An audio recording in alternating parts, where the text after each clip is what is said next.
Hello, and welcome to Sarcastic Spinster, where I question the behavior of the minions of the Pussy Hat Goddess, aka the women's movement, because love her or hate her, we need to understand her. So, in today's video, we'll be doing volume 5 of the collective narcissism of minions, where I compare the symptoms of narcissistic personality disorder, as listed on the Mayo Clinic website, to the behaviors of the minions of the Pussy Hat Goddess. So we are pretty well into it now. This is volume 5 after all. But our bullet points today are pretty appropriate for what's been going on. So today we have take advantage of others to get what they want and have an inability or unwillingness to recognize the needs and feelings of others. So, taking advantage of other people to get what they want. Can you say Christine Ford? That poor woman sent the letter to Dianne Feinstein asking for it to be dealt with confidentially, and Dianne Feinstein just threw her right under the proverbial bus. They handled that so badly. And did not keep her confidential at all.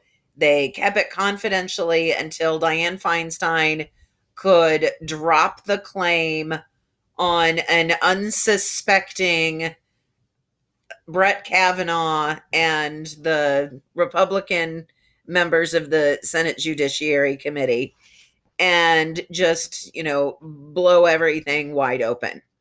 So her name was leaked to the press, so it wasn't handled confidentially. And they used her. And they went out and beat the bushes for anybody else they could get to come forward. And they used them too. And they used other victims of sexual assault to throw them up in front of the public and say, well, look at them too. Again, I've mentioned this before, Christine Ford was a representative of all women who've ever suffered a sexual assault, and Brett Kavanaugh was all men who had ever committed a sexual assault. And they, paraded these women out and used their stories to garner sympathy. And, Alyssa Milano was posting recordings of people telling their sexual assault stories on Twitter and, doing the at whoever their congressman was and doing the whole thing. Well, this is your constituent and they wanted to tell you their story. But since you wouldn't see me, and, because of course, every congressman, every senator should be making it a priority to listen to what Alyssa Milano has to say, whether she's their constituent or not. And where are all those videos now? Gone. They've moved on to something else. They're talking about other things now. Other than Alyssa Milano going on Larry King and talking about the death threats she received, which I've also mentioned this before. Death threats are never okay. That is not how we handle our difficulties or our differences. But they've moved on. They're talking about, National Girls Day, and now they've moved on to the family separation at the border and what that's doing to women, and completely ignoring the fact that they're separating the families because they can't prove their families. And a lot of those are sex traffickers. But, if I'm looking for consistency within the minions of the Pussy Hat Goddess, I'm going to look in vain. Would you please get your mouth away from mine? Come on, get out. You're being awfully pushy today. Come on, get down.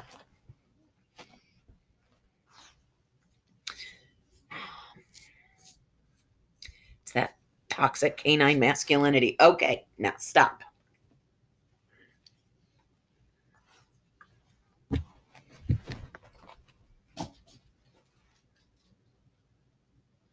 I'd start over, but I've already done that 3 times because of him.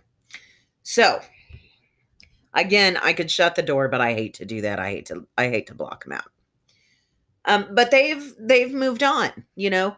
They used her, and they used Dr. Ford. They used all those other women who have really suffered. And then when, the fight was over, just cast them aside. We're not interested in what you have to say anymore. And that is pretty typical of the minions. They will use you for what they can use you for, and then they move on. And I mean, Hillary Clinton's a big one for that. And she came out and said, I just love this one. She came out and said that, well, these allegations of sexual misconduct against her husband, Bill, were very different than those against Judge Kavanaugh, Justice Kavanaugh now, because Bill underwent an intense investigation. Well,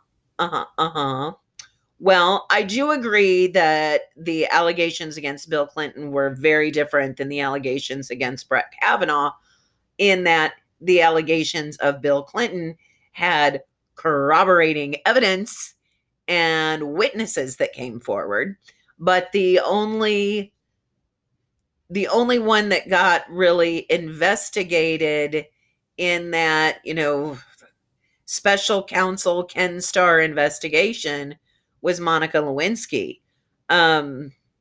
Juanita Broderick is still waiting to have her allegations heard, because again, Dianne Feinstein refused to hear them when Juanita Broderick brought them forward when Bill Clinton was president.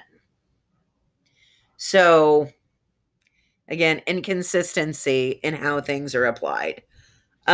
Because once again, it is from the minions' perspective and the Pussycat Goddess's perspective, they will throw individual women under the bus if they are accusing a man who happens to be a minion.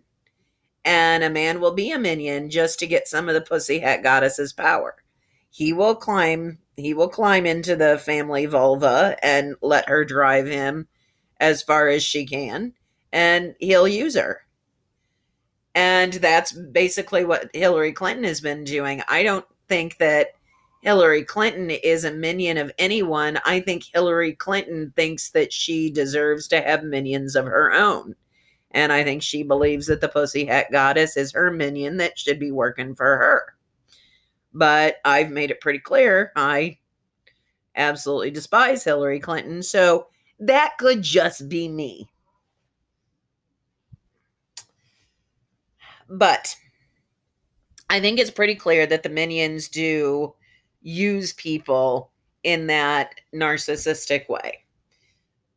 So what was the next one? The next bullet was that they have an inability or unwillingness to recognize the needs and feelings of others. Well, I mean, we've talked about this a whole lot, where just because you disagree, they cannot come up with any reason why you would disagree with them other than you're an evil hater, and so therefore you're less than human and can be completely dismissed or destroyed, as the case may be. So they cannot put themselves in your position and look at things from your perspective. They just think your perspective is hate, and they can't see any rational reason to disagree with them, because again, they are so right and so morally superior to you. And it really gets interesting and entertaining when you look at it and see it that way, because they don't even see their own hypocrisy. They don't see their hypocrisy. I know they're still complaining about being called an angry mob, even though they act like an angry mob. And even though both Hillary Clinton and Eric Holder are out there actually encouraging more anger and more mobs. And I'm sure, gee, that's not going to cause anybody to get hurt. But they can't look at it from anybody else's perspective. They don't see it from anybody else's angle. It is, this is what I want. This is what I want to do. This is how I see it. I'm automatically right. And don't you stand in my way. And I don't care about what happens to you along the way. I can use you for my purposes. And when I'm done with you, I can discard you and never think about you again. And we do see the minions doing that. They behave that way. They make it difficult to actually want to support them. And that's kind of where the whole walk away movement is coming from too. The people who are walking away from the Democrat Party because of the tactics that they're taking. And it's the collective narcissism of minions that they're walking away from. It's just this narcissistic, it's all about me, and unless you're serving me, you're not important at all. And that's just sad. And it's sad that a movement and an organization that tells itself is promoting women doesn't actually care about women. It doesn't care about anything but its own advancement and its own existence. And it's sad, really. And I mean, there's a friend of mine on Facebook who is a very, very devoted minion. And she actually posted something about all of the good the women's movement has done. And she had to go back to the 70s. She was using an example of things that women couldn't do in the 70s. And it's like, okay, yeah, I acknowledge the women's movement has done some wonderful things in the past. But it's not the 1970s anymore. It's, not the 1980s anymore. It's definitely not the 1880s. She went all the way back there for some of the stuff. And it's, at this point, what they're really pushing for is stuff that, okay, I'll help this person, and the collateral damage that I'm going to cause doesn't matter. And they don't even believe the collateral damage is real. Or, again, the whole believe all women. Well, sure. Okay, so a whole bunch of men are going to get falsely accused of sexual assault, but that's okay. That's acceptable. We can handle that because it'll stop women from getting assaulted. And where is the evidence that it would stop anything? It might actually make the situation worse. Did they ever think about that? If I'm going to get accused of it anyway, I might as well do it. That could be a risk. But are we thinking about that with the believe all women? No, we're not. No, we're not, because we're not looking at it from anybody's perspective but theirs. And that is actually a real danger. That if they abandon the due process and, well, a woman's testimony about sexual assault holds as much weight as DNA evidence, then, I mean, it's easy to see guys getting to the point of, well, if I'm going to get accused of it anyway, I just might as well do it.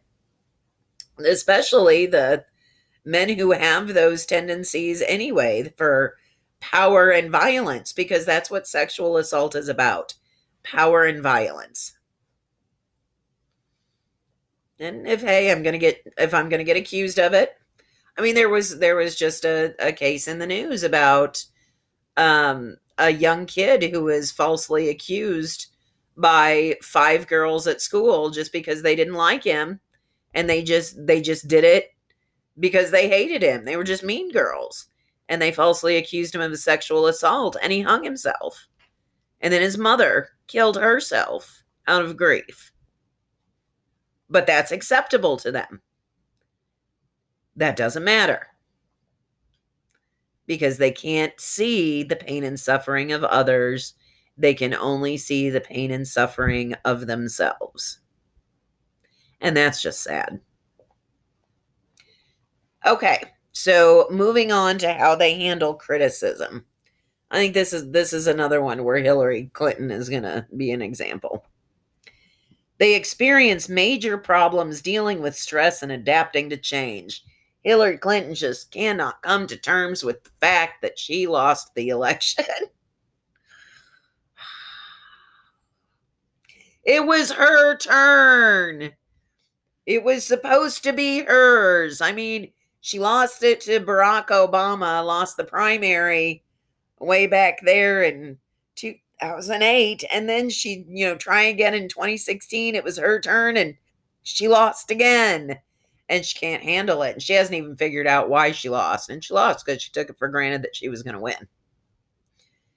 So, but again, she's not really a minion.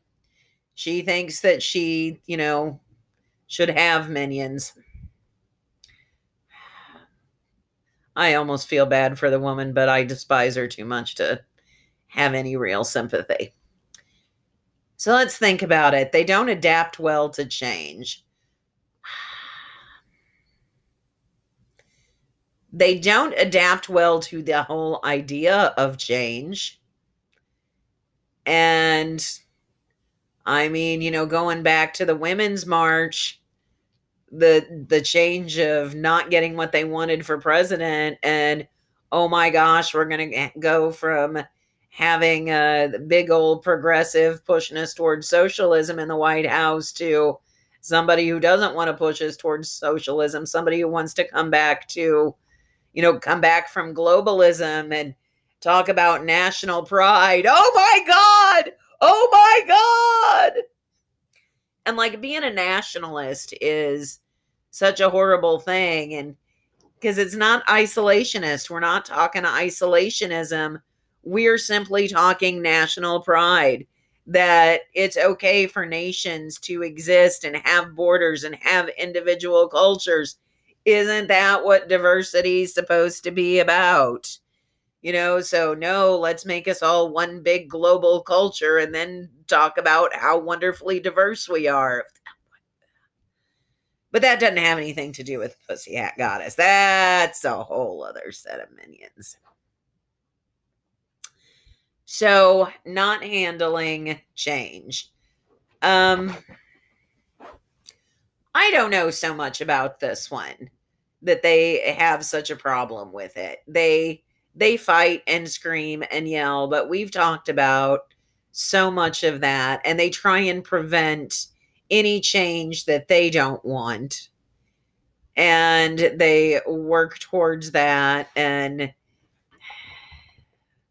but they want to affect change. They just want to affect the wrong change. Like, okay, so Chelsea Handler, who I also follow on Twitter, and I have to say, she's nowhere near as much fun to follow as Alyssa Milano is.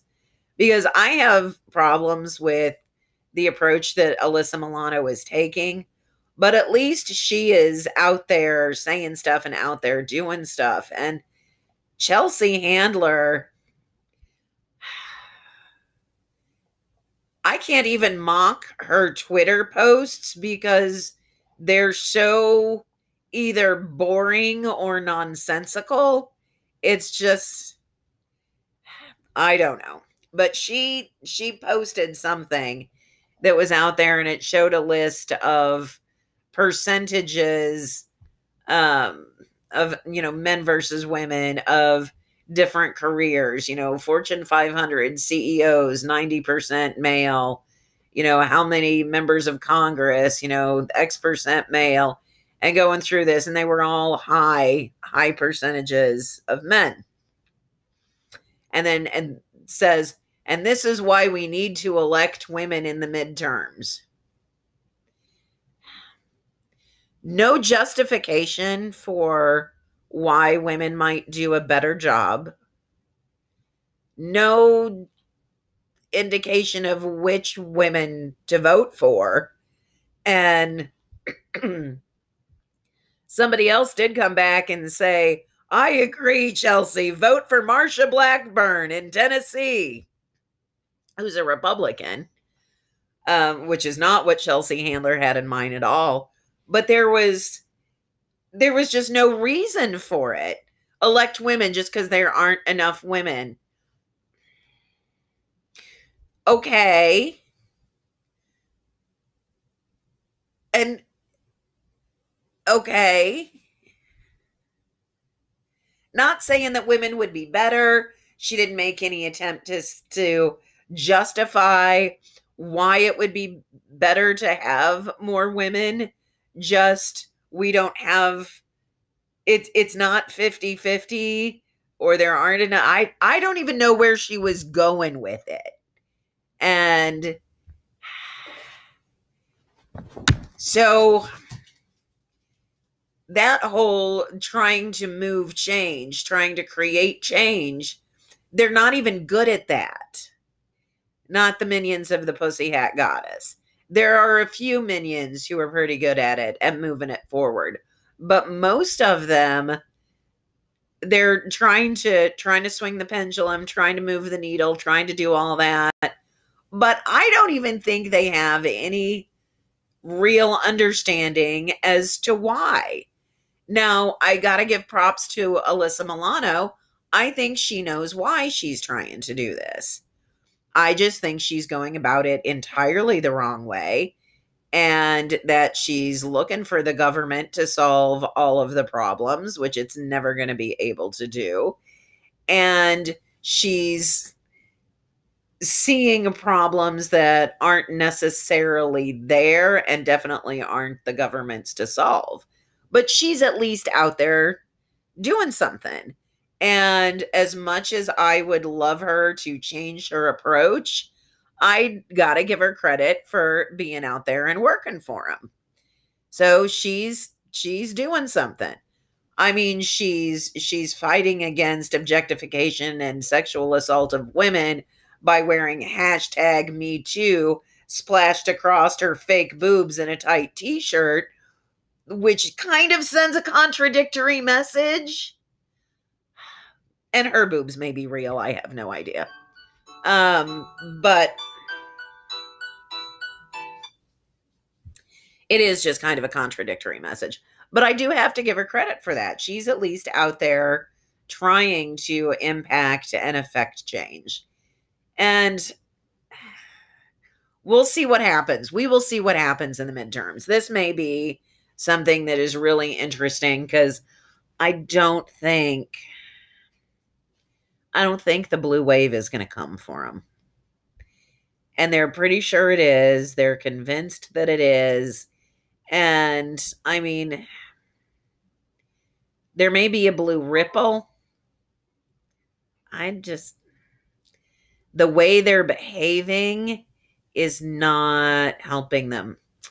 And seeking to ratchet up the violence is not going to help them either. It's going to be problematic. And we'll see. We will see what happens after the election, because they didn't handle the last election well. They didn't handle the last election well at all. And if it's going to be the same thing, that's just dangerous. And going back to the previous symptoms of not caring about the feelings of others, they don't care. They just really don't care. They don't care that when they go out and act like the angry mob, go out there and block the streets and block traffic and pitch fits because they lost. They don't even seem to realize that they're telling, half the country, I don't give a shit about you.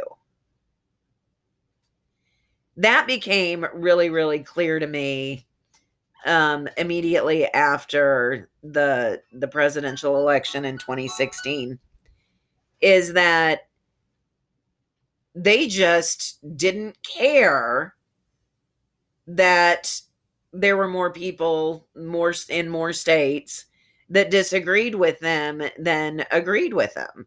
And of course, everything is get rid of the electoral college, because they can't seem to wrap their head around the fact that we're not a democracy, we're a freaking constitutional republic.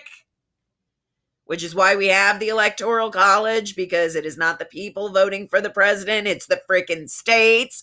Because we're not a democracy, we're a freaking republic. It drives me crazy when people talk about, well, in our democracy, we're not a democracy. We're a democratically elected constitutional republic.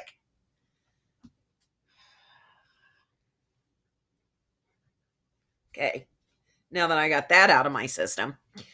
But that is, yeah, the pitch a fit when I don't get my way. But we've already talked about that and some other things. So maybe I'll give them a pass on the reacting badly to change. But I'm sure an example will come up here in a day or two that will prove me wrong.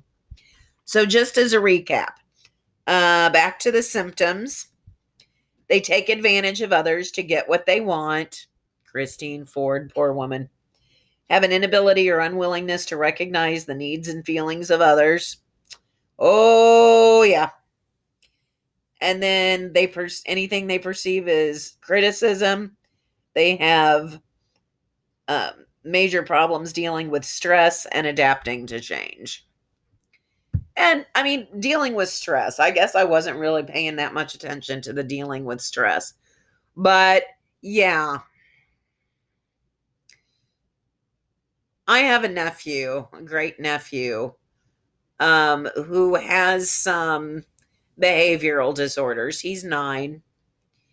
And when he gets really stressed, he'll lay down and throw the big old fit and throw things around, but he's 9. The minions put him to shame. When they get stressed, it goes to that whole emotional thing with that and dealing with their emotions, and that their emotions should be the most important thing in the world to everyone. Okay. I am now going to have, a dog and a cat in my lap. So I think it is time for me to wrap this up. If you enjoyed watching my animals control my life, please like, share, comment below, and consider subscribing if you would. This is Sarcastic Spinster, #PussyHatGoddess, and something to think about.